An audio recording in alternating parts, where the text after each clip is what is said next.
Welcome back to Money Talks. In studio with me now is Brian Janak from Sheridan Benefits. Thank you for coming in, Brian. Thanks for having me. Now, to kick things off, I have a question for you, and that is, what happens to my health insurance when I retire? It all depends how old you are. If you're under the age of 65, you have a couple different options. You may be able to continue your plan through your employer, or you could be looking to the individual market because you're not quite eligible for Medicare yet, so we got to look at something a little bit different. If you are over 65, then we're going to be looking at Medicare, signing up for possibly Medicare Parts A and B. Because you are retiring, you're no longer working, you need to sign up for those parts. And for most of those people, getting a Medicare supplement plan is the most cost-effective way to go about it. And for those people that are watching that are eligible, where do they go to enroll?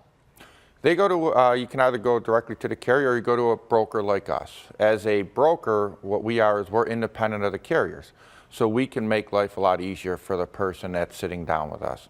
Instead of going to each carrier and visiting and trying to go home and try to compare all these options and all these different plans and what each one of them have, you come and you sit down with someone like me and I have all the information from all the carriers and we're able just to narrow down, go into your situation, what works best for you. Because that's ideally what you're looking for. You want the plan that works for your situation and what your needs are for this coming year. And are there more options available if they go through a broker like yourself? The options are the same, but there are numerous options out there. That's part of the problem that a lot of these people have, is you walk into different carriers and you can go in and you know, if you looked at like your car insurance, if you did something like that, sure, you could call all the different car insurance companies yourself and get the rates and try to piece it all together. Very time consuming. It is. And then you also got to look at it. You got to make sure you're comparing apples to apples. What exactly am I looking at? Are all the policy features the same? How does it all work? Well, as a broker, you're looking at that stuff and you're saying, what works best for my client? What works best for the person sitting across from me? Now, you mentioned Part A and Part B of Medicare. Now, for those watching, if they don't know the difference between the two, can you tell us what that is? Medicare Part A is your hospitalization. When you turn 65, you're automatically eligible for Medicare Part A. You also automatically get enrolled in Part A. Medicare Part B is the optional part. That's your outpatient services, that's your office visits, your lab work, all of your stuff that's done outside of the hospital setting. You have different classifications with it. A lot of people out there right now have high deductible health plans.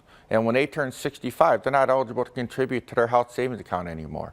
That's because of being eligible for Part A. That's an IRS rule that's out there that says if you have any other type of coverage that can cover deductible expenses, which Medicare Part A would fall under that category, you can't contribute to your HSA anymore.